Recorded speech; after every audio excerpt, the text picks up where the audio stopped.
আজকে আমি যে রেসিপিটা করতে চলেছি তার নাম পাট শাকের ঝোলশাকি। তোমরা তো সবাই এই পাট শাকের সময় পাট শাক, পাট পাতার বড়া এইসব খেয়েছো। জানি না এইটা কোনোদিন খেয়েছো কিনা, তবে করে খেয়ে দেখবে। এটা খেতে গরম ভাতের সাথে খুব ভালো লাগে। এটা পাট শাকের আঠিটা, এই আঠিটা 2 আঠি এনেছিল মেয়ে বাজার থেকে। 1 আঠি দিয়ে আমি আজকে করব।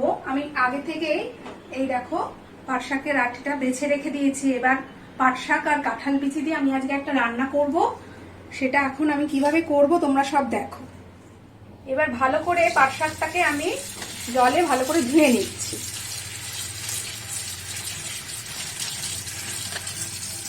ভালো করে ধুয়ে নিয়েছি, এবার একটু জলটা ঝরিয়ে নিচ্ছি। ঝরিয়ে আমি এটার উপরে রেখে দিলাম, পরে কুচি করে কেটে নেব। তার মধ্যে এবার আমি এটার মধ্যে যেটা দেব কাঁঠাল বিচি। কাঁঠাল বিচিটা ছাড়িয়ে নিয়েছি। এবার আমি শিলনোড়াতে এটাকে কিভাবে থেতো করছি দেখে নাও।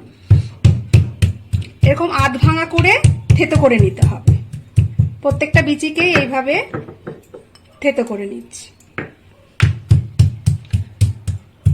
পেস্ট হবে না, ভাঙা ভাঙা মতো হবে।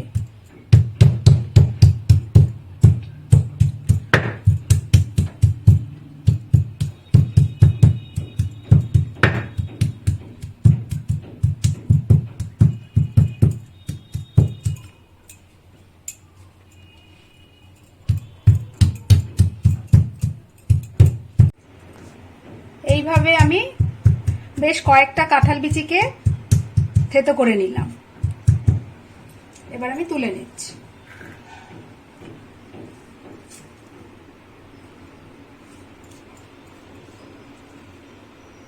খুব সাধারণ একটা রান্না, কিন্তু খেতে খুব ভালো লাগে। এভাবে পাট শাকটাকে আমি কুচিয়ে নিচ্ছি।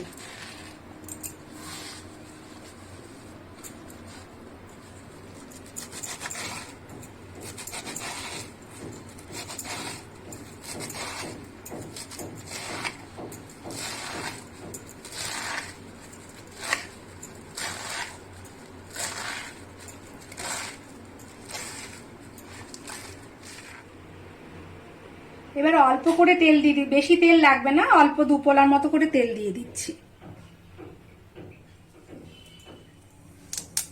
রাঁধুনি ফোড়ন দিয়ে দিচ্ছি। এটার নাম হচ্ছে পাট শাকের ঝোলশাকি। এটা আমি আমার মার কাছ থেকে শিখেছি।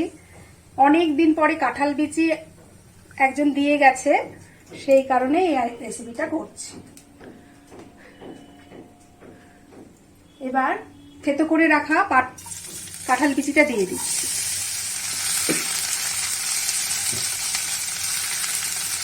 অল্প পরিমাণে হলুদ দিয়ে দিলাম, নুনটা স্বাদ অনুযায়ী। একটু ভাজা ভাজা হলে এর মধ্যে আমি কুচিয়ে রাখা পাট শাকটা দিয়ে দেব। এবার এর মধ্যে আমি কোচানো পাট শাকটা দিয়ে দিচ্ছি।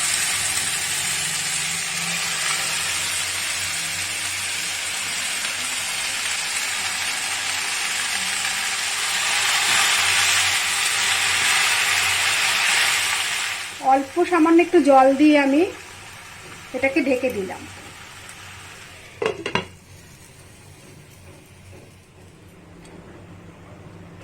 এবার এটা ঢাকনাটা খুলে দেখে নিই। এটার নাম যেহেতু ঝোলশাকি, সামান্য একটু জল জল মতো থাকবে। প্রায় হয়ে এসছে, এবার শুধু লাস্ট আইটেমটা দেওয়ার বাকি। এর মধ্যে এবার পাসুন্দটা ছড়িয়ে দিচ্ছি।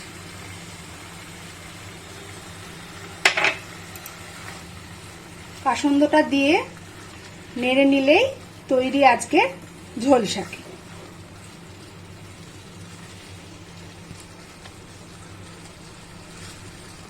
একদম শুকনো হবে না, সামান্য একটু রস রস মতো থাকবে। এবার আমি গ্যাসটাকে বন্ধ করে দিলাম।